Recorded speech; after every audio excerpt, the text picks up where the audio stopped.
खर्ची घासून सुद्धा त्याचा खर्च त्यांनी दाखवलेला आहे 19,000 कोटी रुपये, म्हणजे एका किलोमीटरला फक्त 51 कोटी रुपये 6 पदरी रस्त्याला। आणि या 802 किलोमीटर लांबीचा हा जो रस्ता आहे त्याचा खर्च त्यांनी आता 1,05,000 कोटी रुपये दाखवलेला आहे।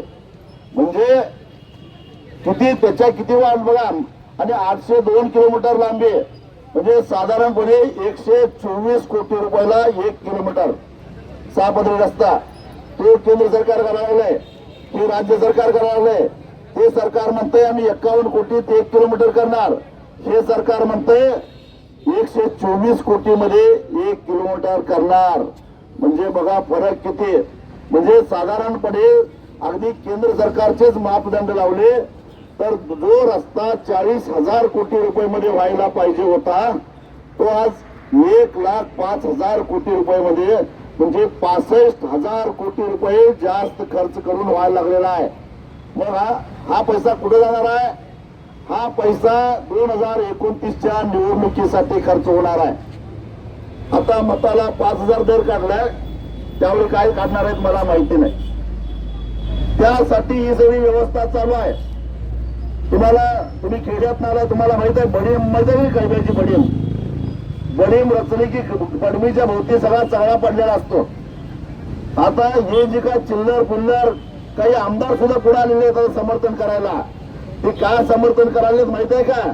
त्यांना वाटतंय की देवेंद्र फडणवीस आणि त्यांचं टोळका हे बडीम घेऊन गेलं तरी खाली पडलेला सगळा तरी आमच्या वाट्याला येईल, यासाठी हे समर्थन करायला लागले। सगळा तरी काय जात नाही वाया, सगळं आपल्या वाटणीला येईल आणि त्यात सुद्धा आपलं वर्त आहे। म्हणजे ते 65,000 कोटी रुपये खात असले तरी आपल्याला 400-500 कोटी तरी मिळतील। मग मी इथला आमदार आहे, माझ्या वाट्याला किती? मी अजून कोणीतरी आहे, माझ्या वाट्याला किती? म्हणून मी आमच्या काही या शक्तीपीठ महामार्गाचा विरोध करणाऱ्या आमदारांना मी सांगितलेलं आहे, आजपासून अधिवेशन सुरू होत आहे, अधिवेशनामध्ये हा प्रश्न उपस्थित करा। आणि ज्या ज्या आमदारांनी या सांगली जिल्ह्यातल्याही 2-3 आमदारांनी समर्थन केलेलं आहे त्यांना भर सभागृहामध्ये विचारा, घड्या तुझा हिस्सा किती? सांगली जिल्ह्याला बर्बाद करून, सांगली जिल्ह्याला महापुरामध्ये लोटून, सांगली जिल्ह्यातल्या शेतकऱ्याची राख रांगोळी करून शक्तीपीठ महामार्ग करायला सरकारला मदत करणाऱ्या घड्या, त्या पैसा 65,000 कोटी मध्ये तुझा हिस्सा किती? तुम्ही सुद्धा तुमच्या भागातला आमदार जर का त्याचं समर्थन करत असेल तर घरात जाऊन त्याला विचारा तुझा हिस्सा किती आणि यासाठी आम्ही तुला मतं दिलेली होती का हे विचारा। आणि ज्यांचा या कशाशी संबंध नाही त्या सगळ्या विकासाचं समर्थन करणाऱ्या भक्तांना मला एकच विचारायचं आहे की जो रस्ता 40,000 कोटी रुपये मध्ये व्हायला पाहिजे होता तो जर का 65,000 कोटी रुपये जास्त खर्चून 1,05,000 कोटी रुपये मध्ये होत असेल तर ते सगळे पैसे भरायचे कुणी? भविष्यामध्ये त्या रस्त्यावरनं प्रवास करणारे जे कोणी असतील त्यांनी टोलच्या रूपात ते भरायचं आहे। सरकार यात 1 रुपया सुद्धा घालत नाही।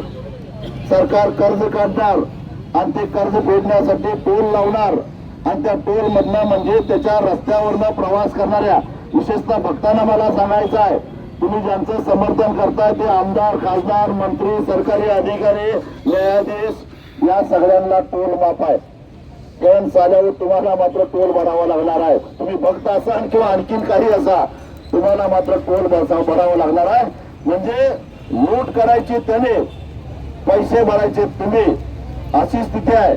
मुळामध्ये या रस्त्याची गरजच नाही, कारण याला रस्ता समांतर आहे नागपूर रत्नागिरी आणि तो रस्ता खरं तर ज्या रस्त्यावरनं एका टोलवर दररोज 40 लाख रुपये गल्ला गोळा व्हायला पाहिजे तिथं फक्त 10-11 लाख रुपये गोळा व्हायला आहे।